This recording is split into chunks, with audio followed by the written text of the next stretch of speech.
Bonjour et bienvenue dans Politique, nouvel horaire cette saison. Nous sommes ensemble jusqu'à 13h30 chaque samedi en cette année présidentielle. Nous prendrons le temps d'interroger un acteur ou une actrice de la vie politique pendant donc 45 minutes. Premier invité de cette nouvelle saison de Politique sur France Culture, c'est le ministre de l'Éducation nationale Jean-Michel Blanquer. Bonjour. Bonjour.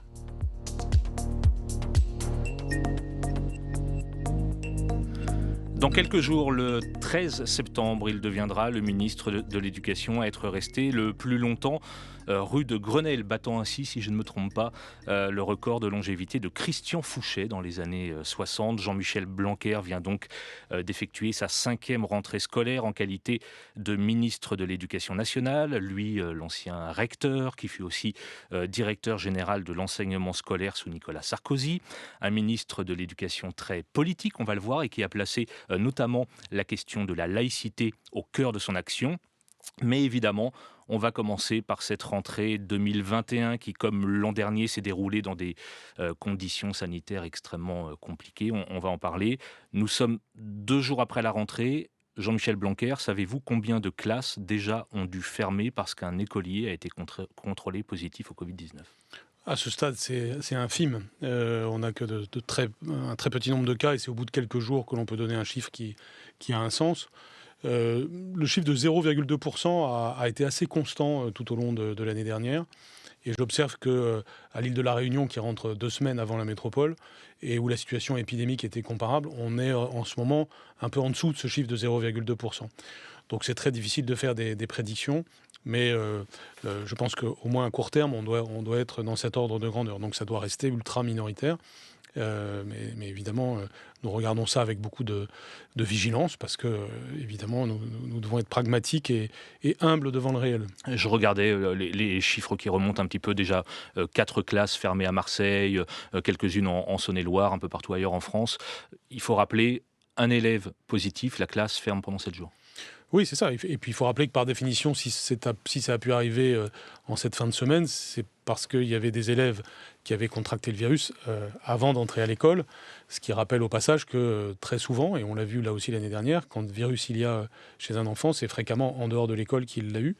Non pas qu'on ne l'attrape pas à l'école, mais qu'on est particulièrement vigilant à l'école quand on le voit. Et c'est pour ça que j'ai souvent été amené à répéter que l'école n'était pas un lieu spécifiquement contaminant. Il l'est, bien sûr, comme n'importe quel endroit de la société, mais pas davantage qu'un autre si je me fie à tout ce que j'ai pu constater depuis le début de cette crise. Alors, avec nous également en studio, le spécialiste éducation de la rédaction de France Culture, Hakim Kasmi. Bonjour Hakim. Bonjour Grégory Philippe. Si je vous ai demandé de nous rejoindre ce midi, c'est pour que vous nous racontiez comment vous avez perçu cette rentrée 2021. Dans quel état d'esprit sont les enseignants et les élèves que vous avez rencontrés ? Alors des élèves et les enseignants ravis de retrouver le chemin de l'école après 1 an et demi de crise sanitaire, mais aussi 2 mois de vacances, mais avec toutefois des incertitudes, que ce soit pour les parents d'élèves, les enseignants ou les élèves, c'est de savoir comment va se dérouler la rentrée au niveau sanitaire, car si aujourd'hui, pour l'instant, il n'y a pas beaucoup de classes fermées, il y a une nouvelle donne qui arrive dans cette rentrée, c'est le variant Delta, beaucoup plus contagieux. Alors on le sait, si par exemple dans le secondaire, il y aura la vaccination qui sera possible pour les 12-17 ans. Ce n'est pas le cas pour l'instant dans le primaire. Et c'est donc là qu'il y a une certaine cristallisation, d'autant que dans certaines écoles, on ne peut pas forcément ouvrir les fenêtres, donc pas évident de pouvoir aérer, ce qui pourra être compliqué, notamment lorsque les températures vont baisser. Inquiétude également au niveau pédagogique, par exemple, parce qu'il y a aussi cette réforme de la réforme dans le bac. Il y a eu la réforme du bac qui est arrivée il y a 3 ans, mais il y aura des nouveautés avec 40% du contrôle continu qui sera mis en vigueur, notamment en terminale cette année. Donc beaucoup d'inquiétudes à la fois au niveau pédagogique, mais aussi au niveau sanitaire. On voit qu'il y a effectivement beaucoup de questions.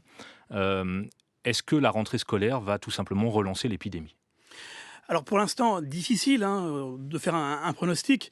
Je ne suis pas personnellement épidémiologiste, mais ce qui est sûr, c'est que pour l'instant, on peut au moins se réjouir d'une chose, c'est le retour du 100% présentiel dans les lycées. Parce que ce qu'il faut expliquer, c'est que ceux qui ont le plus souffert pour l'instant de la crise sanitaire depuis 1 an et demi, ce sont les lycéens, notamment ceux qui arrivent aujourd'hui en terminale. Il faut rappeler que ce sont eux qui finalement ont eu le moins de jours de cours entre le premier confinement, puis ensuite, depuis novembre, les cours en hybridation, c'est-à-dire en moyenne 1 jour sur 2 en classe, ce qui a été beaucoup plus compliqué pour eux pour suivre les cours, contrairement aux collégiens et aux élèves dans le primaire qui, eux, ont pu plus être en présentiel malgré pour aussi les fermetures de classe. Alors là-dessus, on compte beaucoup sur la vaccination, mais là aussi, pour terminer, comme chez les adultes, il y a beaucoup, on se pose beaucoup de questions chez les lycéens. Certains m'ont dit oui, je me suis fait vacciner, d'autres hésitent pour l'instant et ils vont attendre l'obligation du pass sanitaire, notamment pour les sorties culturelles et sportives, à partir du 30 septembre. Jean-Michel Blanquer, même question. Est-ce que cette rentrée va tout simplement relancer la pandémie ? Écoutez, d'abord, sur cette rentrée, ce que je vois, c'est d'abord le grand bonheur à revenir à l'école. C'était déjà vrai à la rentrée de septembre 2020. Je suis parfois frappé de voir des analyses, des commentaires ou des éléments du débat public qui ressemblent terriblement à ce qu'on entendait exactement il y a un an, alors même que l'année qu'on vient de passer a été certes très difficile, mais a démontré que les options prises étaient celles qu'il fallait prendre, c'est-à-dire maintenir au maximum l'école ouverte. J'observe aussi d'ailleurs que dans les autres pays, et il faut vraiment sur ces sujets faire beaucoup de comparaisons internationales, ouvrent leurs écoles aussi, et donc sont entrés dans cette vision où il faut mettre l'école au centre de la société en ayant des protocoles sanitaires stricts. Alors est-ce que la rentrée scolaire va relancer l'épidémie ? Évidemment, personne ne peut répondre à cette question. J'ai même entendu des épidémiologistes dire des choses différentes sur ce sujet. Et c'est pourquoi il faut piloter cela au jour le jour en regardant les chiffres. Ceci étant, si je me réfère à la fois aux études internationales et à l'expérience que nous avons accumulée, je pense que nous sommes en situation de la maîtriser par le protocole que nous avons et que nous avons un atout. Nous avons un atout et un problème que nous n'avions pas il y a un an. Le problème, c'est le variant Delta qui est plus contagieux. Et l'atout, c'est le vaccin. Mais là, les toutes dernières études qui viennent de sortir estiment que le variant Delta ne provoque pas des cas plus graves chez les enfants. Il n'y a pas d'accroissement donc, de la sévérité pour les enfants, contrairement à des craintes qui avaient pu être exprimées ça et là à un moment donné. Et puis on voit l'utilité du vaccin pour les 12-17 ans, là aussi. Et donc nous avons, je crois, une stratégie qui va nous permettre de mener à bien cette année de la façon la plus normale possible. Et c'est cela l'enjeu. Vous dites on va piloter, ça veut dire que là on est au niveau 2 du protocole sanitaire. Est-ce qu'on peut imaginer que, je ne sais pas, fin septembre on passe au niveau 3 ? Est-ce qu'on peut imaginer que dans les semaines qui viennent, par exemple, le pass sanitaire devienne obligatoire pour entrer dans les établissements scolaires ? Nous ne fermons jamais aucune hypothèse, par définition. Et ça a été le cas depuis le début de la crise sanitaire. C'est pour cela d'ailleurs que sur le terrain, les personnes parfois ont pu trouver que les choses variaient trop. C'est une réalité, mais elle varie parce que nous essayons d'être les plus adaptés possibles aux réalités que nous rencontrons. Donc dans le futur, on peut avoir ça. Mais vous venez de dire, est-ce qu'on peut imaginer qu'on passe au niveau 3 ? On peut aussi imaginer qu'on passe au niveau 1. Ouais. Le pire n'est pas sûr. On peut avoir aussi des hypothèses positives dans les temps à venir. Nous verrons. Nous pouvons aussi faire de la différenciation locale. Peut-être serons-nous amenés à le faire. Mais le fait est que là, on a pu avoir pour la métropole un niveau 2 homogène et nous régulerons les choses en fonction de l'évolution. Est-ce que vous seriez prêt à réclamer un pass sanitaire pour les élèves de plus de 12 ans ou pour les personnels éducatifs ou les enseignants ? Alors ça n'est pas du tout ma tendance naturelle, vous le savez bien. L'école est un lieu bien à part dans la société. Elle doit être ouverte à tous. Elle est aussi respectueuse des convictions de tous. Donc je suis à la fois dans une position où j'incite énormément au vaccin. Et j'assume évidemment de le faire. C'est ce qui se passe en ce moment avec l'organisation de la campagne sanitaire. Mais où en même temps, l'école ne peut être excluante. Et donc, encore une fois, je ne peux écarter aucune hypothèse. Mais ce n'est pas ma pente que d'aller vers un pass sanitaire à l'école. Alors, vous étiez à Marseille cette semaine avec le président Emmanuel Macron qui propose une expérimentation dans une 50aine d'écoles, si j'ai bien compris, permettre aux directeurs d'école de choisir directement leur équipe pédagogique. Concrètement, comment ça va se passer ? Les enseignants vont devoir faire passer un CV, ils vont passer des entretiens d'embauche. Est-ce que l'école est une entreprise comme les autres pour être un petit peu provocateur ? Non, personne n'a dit, et certainement pas le président, que l'école devait fonctionner comme une entreprise. Encore une fois, l'école, c'est un lieu à part. C'est ce que j'ai dit avant, et c'est un service public. Et le président est très attaché à ça, comme moi-même. Et donc, il ne faut surtout pas aller vers ce type de caricature. En revanche, si on est attaché au service public, on est aussi attaché à sa modernisation, à sa capacité d'être efficace pour le service qu'il rend au service des élèves. Alors, comment ça peut marcher ? Le premier sens de ce qu'a fait Emmanuel Macron, c'est d'abord d'apporter une considération inédite à l'enjeu majeur du bâti scolaire à Marseille et d'ailleurs en France.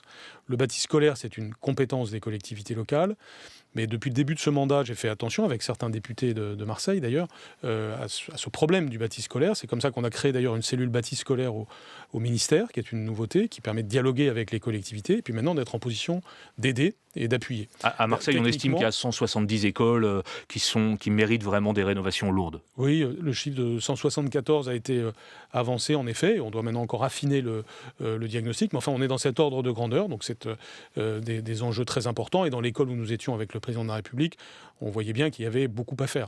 C'est vrai aussi, si on veut être juste, dans quelques autres endroits de France, et d'où l'importance d'ailleurs du plan de relance tel qu'il a déjà été enclenché, parce qu'au titre de la rénovation énergétique, il permettra à des collectivités locales de financer de nouveaux travaux.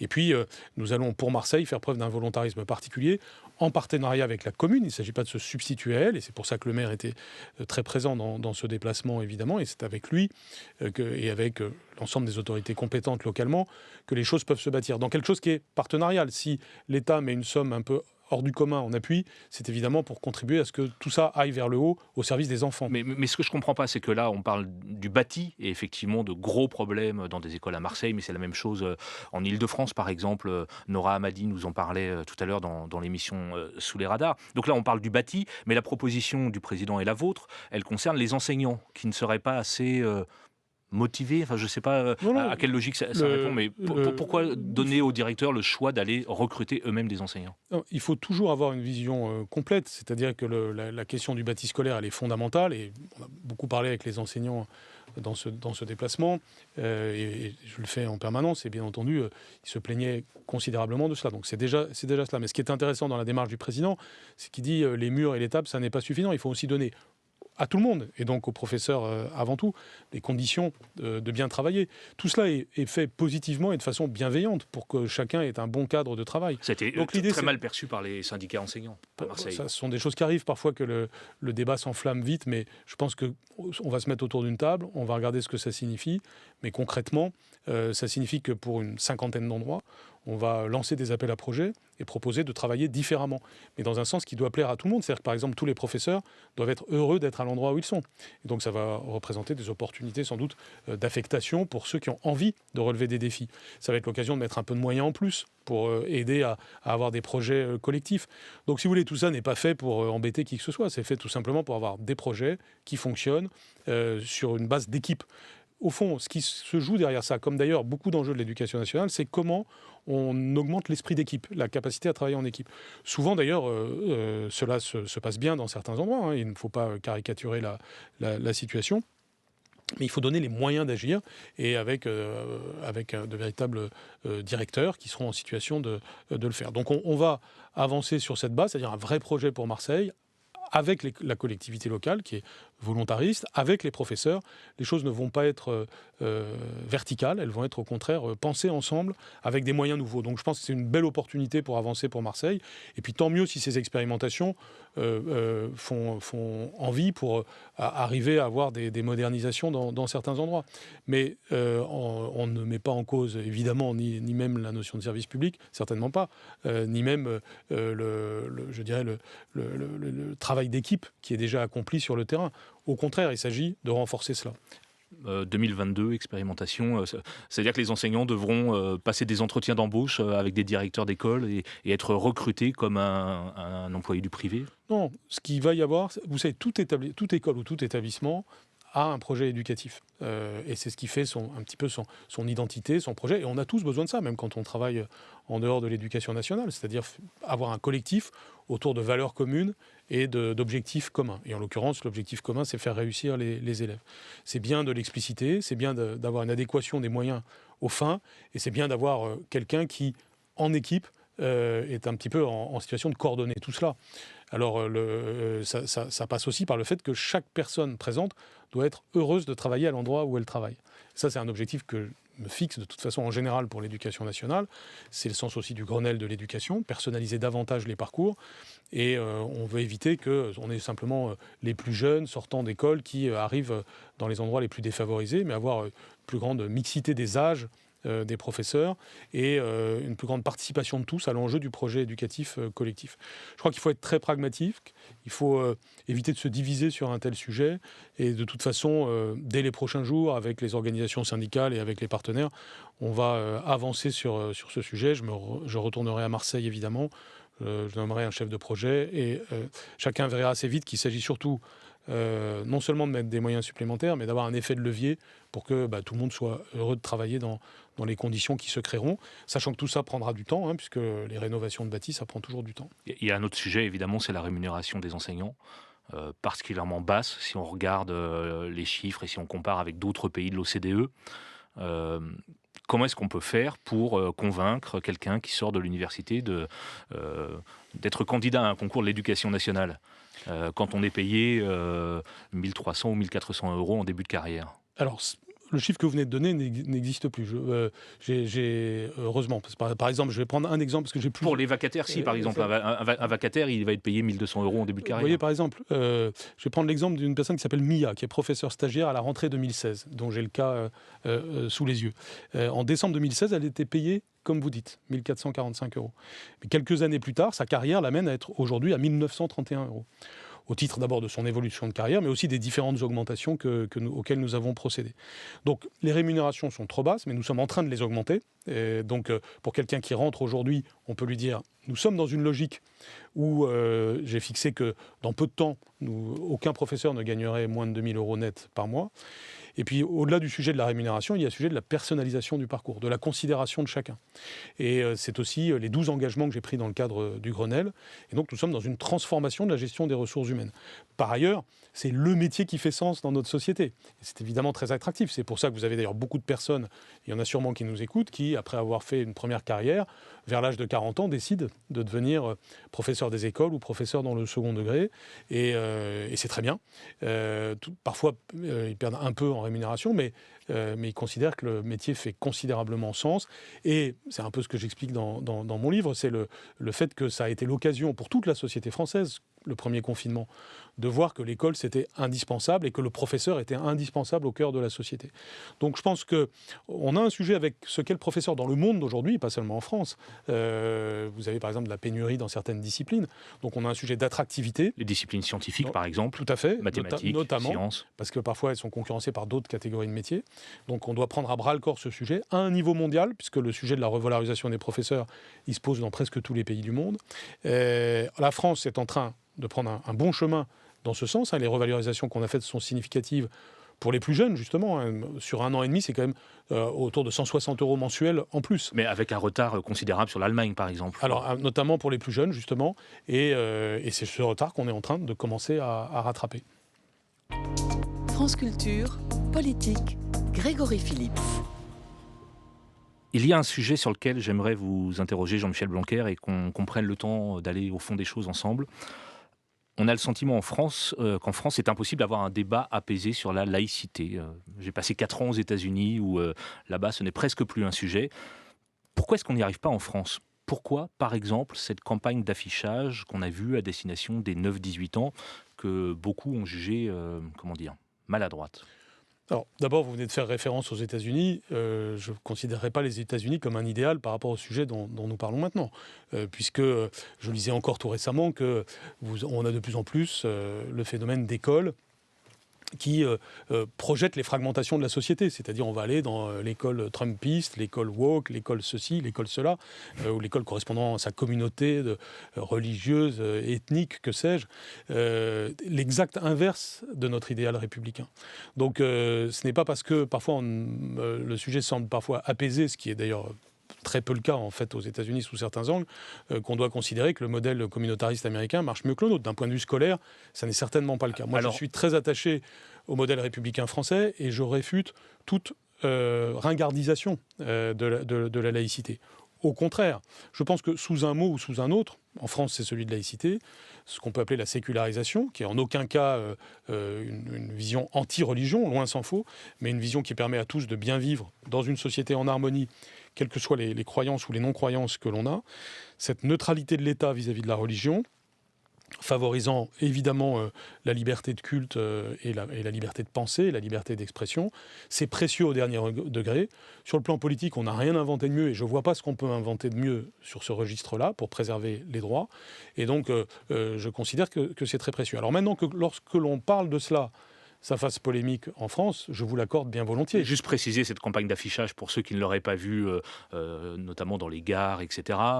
Des enfants avec des prénoms et qui sont en quelque sorte assignés à leur identité. C'est-à-dire que Pas du tout, en aucun cas. Franchement.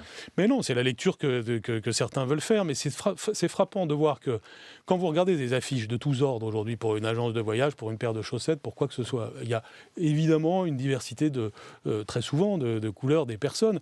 Moi-même, j'y fais très peu attention et je crois que c'est ce qui est souhaitable d'ailleurs dans une société que de ne pas avoir une entrée par la couleur. Et ce qui me frappe aujourd'hui, c'est que aussi bien les lectures d'extrême droite que les lectures d'extrême gauche se rejoignent pour avoir cette entrée par la couleur de peau. Et d'ailleurs, c'est bizarre parce que quand on fait de la publicité pour autre chose que ce thème, c'est-à-dire pratiquement toutes les publicités, parfois on entend les mêmes nous demander plus d'attention aux couleurs des peaux. Donc il y a une espèce d'esprit aujourd'hui de la part de certains de vouloir à tout prix attaquer la laïcité sous un angle ou sous un autre. Et c'est intéressant de voir que l'extrême droite et l'extrême gauche se rejoignent malheureusement sur ces questions, alors qu'il n'y a rien de plus naturel que de parler de laïcité. Et puis, vous savez, depuis quelque temps, on nous dit beaucoup, toujours dans cette volonté de ringardiser la laïcité, et ça, je combattrai cela toujours, et je la vois, cette volonté de ringardiser la laïcité. Et parfois, elle nous vient de courant, justement, venu des États-Unis. Et dans cette volonté-là, certains nous disent, oui, mais les jeunes générations ne comprennent pas ce que ça veut dire, c'est abstrait pour eux, c'est un concept pour nostalgique de la Troisième République, etc. Ce n'est pas vrai. Les jeunes, quand on commence à parler concrètement de cela, voient très bien l'intérêt de la laïcité. Et c'est le sens de ces affiches. Elles disent, c'est bien qu'on puisse chacun développer son esprit critique. Elles disent, c'est bien qu'on puisse rire des mêmes choses ensemble. Elles disent, c'est bien qu'on puisse aller à la piscine ensemble. Eh bien, toutes ces choses-là, c'est effectivement la vie concrète quotidienne. Donc, si on a voulu toucher les enfants, et c'est au moment où on le fait que, évidemment, les mêmes trouvent des raisons de s'irriter. Mais si on regarde bien, l'idée, c'est aussi d'avoir une démarche inductive, c'est-à-dire à partir de ces affiches, d'avoir une démarche pédagogique. C'est pourquoi on a diffusé dans tout le système scolaire ce qu'on appelle les guides républicains, donc des références pédagogiques sur la laïcité, sur la République. Et puis, sur chaque affiche, vous voyez un QR code, vous le flashez, et vous avez des ressources pédagogiques qui permettent d'aller vers des choses précises, parfois juridiques. Mais enfin, si j'avais juste fait des affiches avec la loi de 1905, je pense qu'on m'aurait fait évidemment des reproches encore d'un autre ordre. Est-ce que vous pensez que ce sera un sujet central de la présidentielle qui s'annonce ? C'est évidemment l'un des sujets, pas le seul bien sûr, mais c'est important. Vous savez, l'immense majorité des Français, la quasi-totalité, ont envie d'une laïcité concrète, vivante, qui permette à tous de bien vivre dans la tolérance, le respect d'autrui et des choses simples. Tout le monde veut ça. Et puis vous avez des petits secteurs qui n'aiment pas la laïcité et qui veulent en donner soit une interprétation dévoyée, soit même la combattre en tant que telle. Alors, je ne suis absolument pas naïf par rapport à cela, et c'est eux qui cherchent à créer toujours des polémiques sur des sujets qui, normalement, devraient nous rassembler. Vous parliez de l'extrême gauche et de l'extrême droite. Pour parler un peu de politique, est-ce que les positions ou les propos d'un Éric Zemmour, on verra bien s'il est candidat, vous semblent compatibles avec la République ? Alors, il a le droit de s'exprimer, heureusement, en démocratie, ça fait partie de ce qu'il a à dire. Après, il y a certaines choses qu'il dit qui, en effet, ne sont pas dans le champ républicain, et il n'est malheureusement pas le seul. J'ai vu aussi que sur l'éducation, il disait des choses très, très infondées, et qui montraient que, malgré des airs sérieux, il disait des choses vraiment très peu informé, donc je pense qu'il a cherché à jouer ces derniers temps sur une image de sérieux, mais je pense qu'il ne travaille pas assez certains sujets. Mais par ailleurs, au-delà de cette question, je pense qu'effectivement, il a parfois un problème avec l'idée républicaine, mais ça, notre démocratie est suffisamment belle et bonne pour permettre que ce débat d'idées existe. Le 16 octobre, on va commémorer le 2e anniversaire de l'assassinat de Samuel Paty. Qu'est-ce qui va se passer dans les écoles ?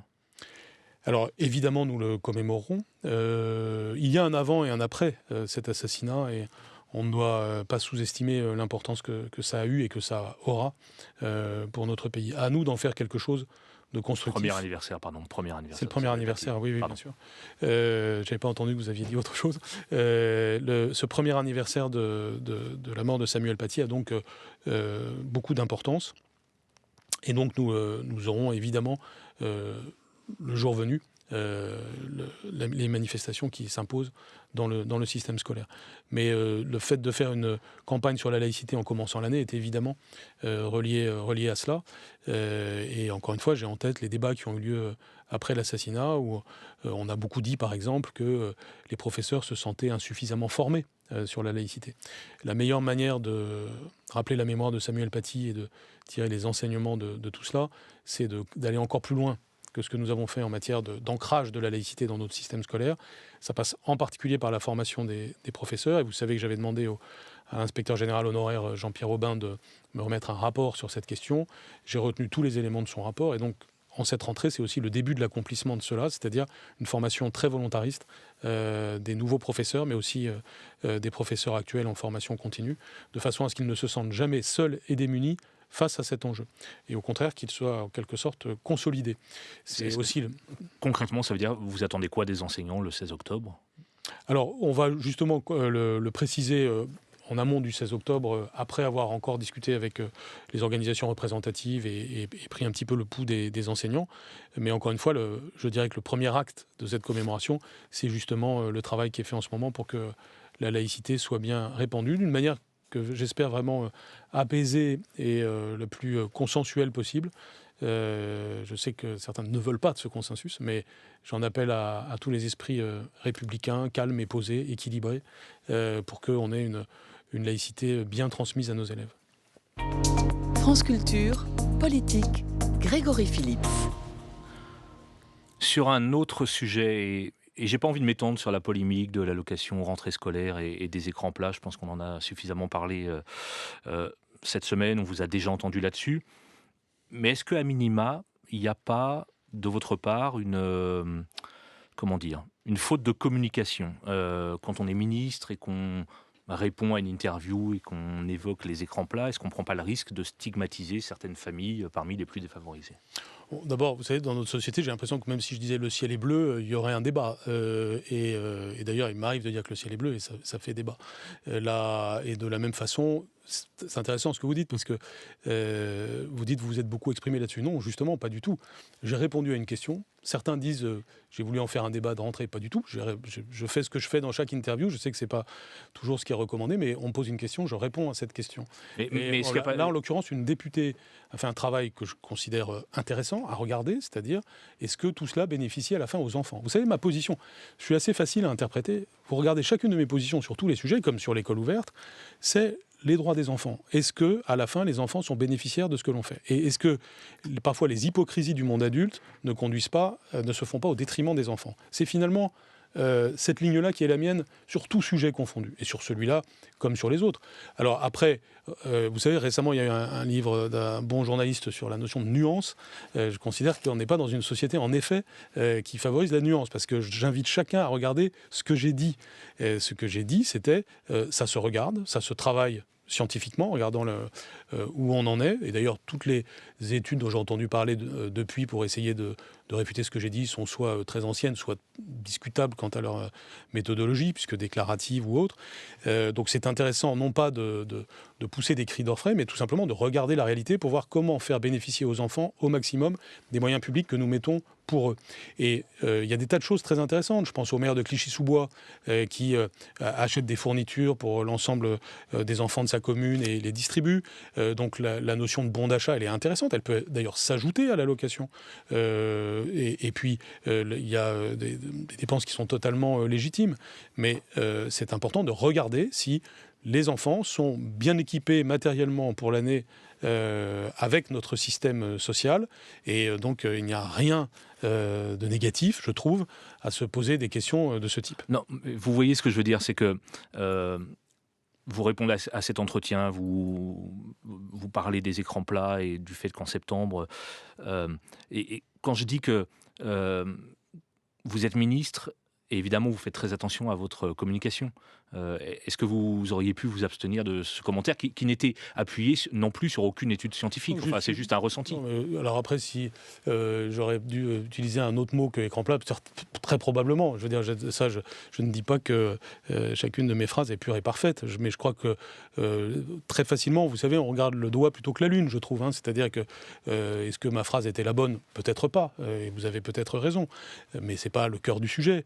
Ce qui est intéressant, c'est de voir comment d'un seul coup vous avez des tas de gens qui se mobilisent pour voir le nombre de ventes d'écrans plats au mois de septembre, plutôt que de s'intéresser à ce que j'ai réellement dit, c'est-à-dire qu'en est-il du bénéfice que les enfants tirent de l'allocation de rentrée. Je n'ai d'ailleurs rien dit de définitif, j'ai juste dit que ça se regardait et que moi je vois souvent des professeurs sur le terrain qui me racontent des choses. Donc ce que je sais, c'est je ne l'invente pas, je l'entends sur le terrain. Mais par contre, je reconnais bien volontiers que c'est un sujet qui justement était insuffisamment documenté et personne, quelle que soit la position que l'on prend, ne peut dire que c'est un sujet qui a été scientifiquement et de façon robuste documenté jusqu'à présent. Je ne sais pas si vous avez entendu, je crois que c'était chez nos confrères de France Bleu hier, votre collègue Olivier Véran qui dit « Moi, ça ne me choque pas qu'on utilise ces sommes-là pour payer une facture d'électricité ou faire un plein d'essence. » Mais on n'est pas en désaccord quand il dit ça, puisque justement, ça rejoint tout à fait ce que je dis, c'est à quoi ça sert. Et effectivement, il a dit que, après tout, qu'une famille en très grande difficulté, grâce à l'allocation de rentrée, puisse faire face à ces difficultés. C'est tout à fait compréhensible, mais regardons ce qu'il en est. Et il y a aussi des cas où c'est pas forcément comme cela que ça se passe. D'où certains achats qui peuvent se discuter, d'où le fait que parfois les bons d'achat pourraient être plus utiles, d'où le fait que peut-être une telle étude nous amènerait à voir qu'est-ce qu'il y a à faire pour le type de difficulté qu'il a décrit. Donc j'ai pas du tout de différence de vue avec ce qu'il a explicité. Je dis simplement, comme toujours, soyons pragmatiques et plutôt que de s'offusquer dès qu'une idée est évoquée, regardons ce qui va dans le sens de l'intérêt des enfants. Vous savez, sur ces questions de communication et de la manière dont vous communiquez, j'imagine que vous l'avez déjà entendu, les enseignants ou en tout cas les syndicats d'enseignants disent avec notre ministre on apprend les choses dans le JDD et pas au JO, dans le journal du dimanche plutôt qu'au journal officiel. Il y a visiblement quand même à la tête de votre administration un souci pour diffuser les informations, en particulier dans cette rentrée. Est-ce que c'est pas inquiétant que finalement le dialogue soit aussi compliqué entre vous et les 870 000 enseignants français? Bon, il y a parfois un jeu de rôle dans la communication aussi, il faut bien le dire. C'est-à-dire les commentaires qui sont faits, vous-même les journalistes, vous reprenez par exemple certains syndicalistes qui automatiquement sont de toute façon négatifs vis-à-vis de quoi que ce soit, et ce dès le premier jour de mon mandat. Donc il ne faut pas non plus toujours être dupe de ces façons. Ensuite, ma communication interne est réelle. Il est exact que la crise sanitaire m'a amené parfois à agir vite et donc à communiquer vite. Et puis il y a des choses, quand vous les dites en communication interne, quelques minutes plus tard, c'est de la communication externe. Donc c'est très difficile, dans une maison qui compte 1 million de personnel et plus de 12 millions d'élèves, et plus encore de parents d'élèves, de faire une communication ciblée vis-à-vis de chacun et de considérer que tout cela peut être cloisonné. Quand en plein mois d'août, vous avez quelque chose à dire à toute la population française, par définition, vous le faites par la voie médiatique, mais à plusieurs reprises. Prenez par exemple les sujets sur la façon dont il fallait adapter le passage des examens en période de crise sanitaire. C'est par des concertations, par des messages internes à l'éducation nationale que nous avons avancé. Chaque fois que je le peux, c'est de cette façon-là que je procède. Si vous prenez tout ce qui s'est passé pendant le confinement, j'ai fait énormément de messages internes. Et quand c'est des messages techniques, c'est beaucoup plus facile de le faire que pour des messages... J'entends ce que vous dites, avec quand même effectivement des enseignants qui, à 2 jours de la rentrée, avaient du mal à comprendre exactement comment allait fonctionner le protocole, etc. Non, et les parents d'élèves aussi, d'ailleurs. Dès la fin du mois de juillet, j'ai indiqué les 4 protocoles possibles. Et vous savez, j'ai fait tout ce qui a été fait en écoutant le type de commentaires que vous faites et qui étaient déjà faits avant. Donc on a publié, et en tenant compte aussi des contraintes qui sont les nôtres, et qui sont les mêmes dans tous les pays du monde. Donc on a publié en juillet, à la fin du mois, les 4 protocoles possibles, et j'ai clairement dit que ce serait à la fin du mois d'août qu'on pourrait dire lequel s'appliquait pour être évidemment au plus près des réalités sanitaires. Et voyant aussi l'inquiétude de terrain sur le fait de ne pas savoir suffisamment à l'avance lequel des protocoles s'appliquerait, c'était aussi un problème pour les collectivités locales, j'ai avancé le plus possible dans un travail interministériel la date de l'annonce du protocole qui s'appliquerait. Et c'est ainsi que j'ai annoncé le protocole numéro 2 par voie de presse, c'est vrai, de façon à ce que... Mais en ayant parlé avec les syndicats 3 jours auparavant, ce qu'ils ne mentionnent pas quand ils font ce commentaire-là, et en ayant déjà explicité que ce serait probablement le 2 ou le 3, et puis ensuite, avec le ministère de la Santé, et évidemment sous l'autorité du Premier ministre et du Président, on a établi que c'était le protocole 2 et je l'ai annoncé avec le plus possible d'avance pour que chacun puisse s'adapter. Mais je pense que, si vous voulez, bien sûr qu'on peut encore améliorer notamment la communication interne, mais ce n'est pas un principe chez moi que de vouloir faire d'abord de la communication externe. Mon principe, c'est de piloter au mieux la crise sanitaire et je voudrais quand même qu'on nous fasse crédit sur les 18 mois qui viennent de passer, que des polémiques de ce type, j'en ai eu beaucoup, que quand on regarde a posteriori les décisions qui ont été prises, et bien entendu qu'il y a plein de désagréments. J'aimerais bien que ces désagréments n'existent pas, moi le premier. Mais quand on regarde les décisions qui ont été prises, on n'a pas à rougir d'avoir été le pays qui a pu maintenir le plus les écoles ouvertes. On a écouté attentivement votre conférence de presse de rentrée fin août. Beaucoup y ont vu un bilan de votre action rue de Grenelle. Un peu comme si vous aviez déjà quelque chose en tête. Est-ce que, en cas d'un éventuel second quinquennat d'Emmanuel Macron, vous voyez appeler à d'autres fonctions Non, mais il est normal. Dans un éventuel nouveau gouvernement. Je n'ai pas de calcul de ce type. Ce qui m'importe actuellement, c'est de bien réussir l'année 2021-2022. Et puis c'est vrai, puisqu'on est dans la dernière année du quinquennat, il est naturel de regarder ce qui a été fait et puis ce qu'on peut encore faire pendant un an. Et puis c'est vrai, comment se projeter dans le futur. Comment vous vous projetez ? Je projette le système scolaire, pas moi-même. C'est-à-dire, ce qui est important, c'est de se dire comment est-ce qu'on va, par exemple, accentuer le Grenelle. Vous voyez, tout à l'heure, on a parlé de la rémunération des professeurs. Le Grenelle, ça correspond à 12 engagements, mais c'est un processus, évidemment, sur plusieurs années, que ce soit la revalorisation des salaires ou d'autres aspects. Il est important de se dire, voilà ce qui a été fait. Et vous voyez, tout à l'heure, je vous ai donné des exemples sur l'augmentation des salaires. Il y a aussi tout ce qu'on a fait en matière de primes pour les directeurs d'école, en REP+, etc. Et il faut aller plus loin, je suis le premier à le dire. Je plaide d'ailleurs aussi beaucoup actuellement sur la scène européenne et internationale pour un nouvel investissement dans l'éducation à l'échelle mondiale pour tenir compte des dégâts du Covid sur l'ensemble des enfants du monde, puisque les dégâts sont considérables à l'échelle mondiale. Et je plaide ce faisant aussi pour que ce soit le cas en France. Vous verrez, le budget 2022 sera un budget volontariste pour l'éducation en France. Pardon de revenir en quelques secondes sur votre situation personnelle. Est-ce que vous allez être actif dans la campagne d'Emmanuel Macron ? J'ai vocation à l'être, évidemment, puisque d'abord, nous avons évidemment un bilan à défendre et je suis toujours très heureux d'avoir le temps, comme c'est le cas aujourd'hui, de pouvoir en parler. Mais comme vous l'avez vu dans la conférence de presse, ça prend du temps, parce qu'il y a beaucoup de sujets, que ce soit la consolidation des savoirs fondamentaux à l'école primaire, que ce soit la réforme du lycée professionnel, la réforme du baccalauréat, l'engagement des jeunes et au travers aussi de la politique de la jeunesse et des sports, tout ce que nous faisons pour la culture, avec le pass culture, sur le sport, avec le passeport cette année. Bref, il y a effectivement une série d'enjeux, énormément de choses à dire. Et ce que je cherche à éviter, c'est les polémiques un peu superficielles. Et au contraire, aller au fond des choses, non pas pour dire que tout est parfait, loin s'en faut. Bien des choses restent à améliorer. Mais je pense qu'il y a des sillons longs qui ont commencé, qu'il faut les poursuivre. Et c'est aussi pour ça que je tenais à être ministre de l'Éducation pendant 5 ans. C'est parce que cela indique qu'il n'y a pas une artificialité du pouvoir politique, mais au contraire, une volonté d'avoir, des sillons longs et qui, j'espère, pourront continuer, certainement avec des façons différentes. C'est la démocratie, mais en tout cas, d'une manière qui permette de rechercher l'intérêt général de notre pays.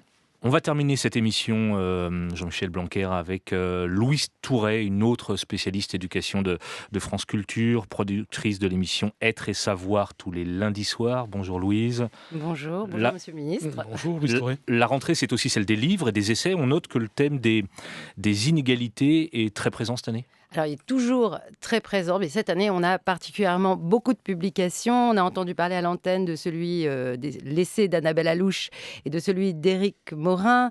Mérite chez Anna Mosa pour Annabelle Allouche et 3 questions sur l'école républicaine publiées au Seuil pour Éric Morin. Une question qui est traitée de multiples façons. Alors, c'est très varié. Adrien Nazelli, par exemple, un ancien collaborateur de France Culture, publie un livre assez original. Et toi, tes parents, ils font quoi ? Ils demandent à des gens qui ont réussi, qui sont dans la vie intellectuelle, certains sont à France Culture, ce que faisaient leurs parents. Ils parlent avec les parents, à l'instar du sociologue Bernard Lahire. Il interroge les conditions des réussites un peu exceptionnelles.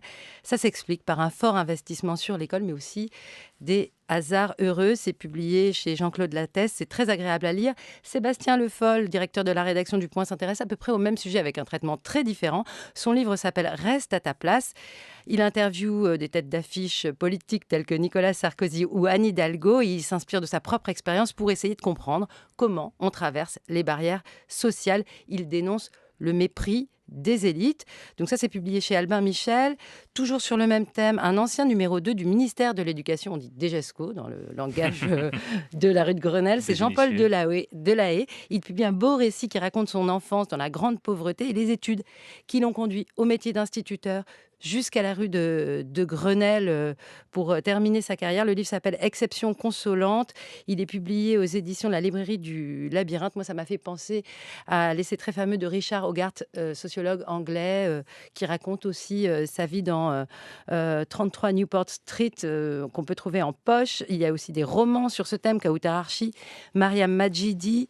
J'en parlerai dans l'émission. Et puis, un gros essai absolument important, Héritocratie, de Paul Pasquali. C'est publié à La Découverte. C'est la suite de ses travaux sur l'ouverture des filières d'élite, comment cela fonctionne et plutôt comment cela ne fonctionne pas, puisque l'ouverture, on n'y arrive pas en France. Est-ce que c'est un problème de philosophie, de ces politiques?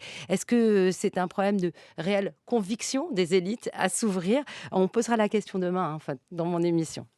Et puis, très rapidement, il y a aussi des essais sur la laïcité, des essais plus politiques, à commencer par celui que j'ai sur la table ici. Rapidement, la laïcité, on a un ouvrage de Vincent Payon, on a le rapport Aubin dont on a parlé, Génie de la France, le vrai sens de la laïcité d'Abdenadour Bida sort chez Albin Michel, Paul Devin, de la laïcité à l'école, va sortir en octobre, donc ça aussi, on va en reparler beaucoup. Et puis, il va y avoir ce programme de formation des enseignants politiques, évidemment. On est dans une année de campagne.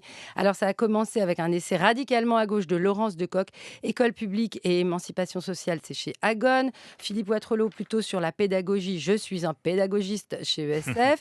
Et plutôt du côté de votre politique, eh bien, on n'est jamais mieux servi que par soi-même, Jean-Michel Blanquer, puisque vous publiez un livre, École ouverte, en forme de bilan, mais aussi de perspective. Vous affirmez vos choix pour une pédagogie éclairée par les sciences et aussi pour une école très évaluée très souvent, on le sait, là, ça va être des évaluations de 6e et de bien d'autres classes. J'espère qu'on pourra en parler ensemble de ce livre, Jean-Michel Blanquer. Je ne suis pas sûr que ce soit le sujet principal du livre, mais non, il y a plein de choses. En fait, il y a l'idée que l'école est ouverte, elle est restée ouverte. C'est vraiment le récit de cette période. Toute la première partie, explique pourquoi et comment il fallait avoir l'école ouverte. Et vous racontez comment vous avez vécu jour après jour cette période et comment vous avez pris vos décisions. Et puis par école ouverte, on entend bien d'autres choses. Ouverte peut-être internationalement, ouverte sur les sciences. Et c'est ça que je voulais dire aussi. C'est vrai qu'on a peu de temps. Enfin, je voulais parler des essais sur l'enfance, puisque 30 secondes. L'enfance est au programme des classes préparatoires scientifiques. Donc, il y a plein de choses à lire. Un ouvrage sur les surdoués qui s'appelle « La fabrique des surdoués » qui interroge cette épidémie de HPI, comme on dit. C'est Jérôme Pellissier chez Duno. Et puis, côté philo, je voulais absolument parler de l'essai formidable de Suzanne Niemann. Ça s'appelle « Grandir ». Ça interroge pourquoi notre époque n'aime pas l'âge adulte et ça en fait l'éloge et ça donne envie d'être un adulte, d'éduquer ses enfants et de penser avec Kant la juste distance entre nos idéaux et la réalité. C'est extrêmement stimulant et c'est publié chez Premier Parallèle. Voilà, École ouverte, donc votre ouvrage qui paraît le 9 septembre, je crois, chez Gallimard. C'était Politique. Merci Jean-Michel Blanquer d'avoir accepté notre invitation. Merci à vous. Programmation Anne-Claire Bazin, préparation M. Le Chély, prise de son d'Alia. Une émission à retrouver sur le site franceculture.fr et sur l'appli Radio France. On vous mettra évidemment sur la page de l'émission toutes les références citées ici par Louise Touret. À samedi prochain.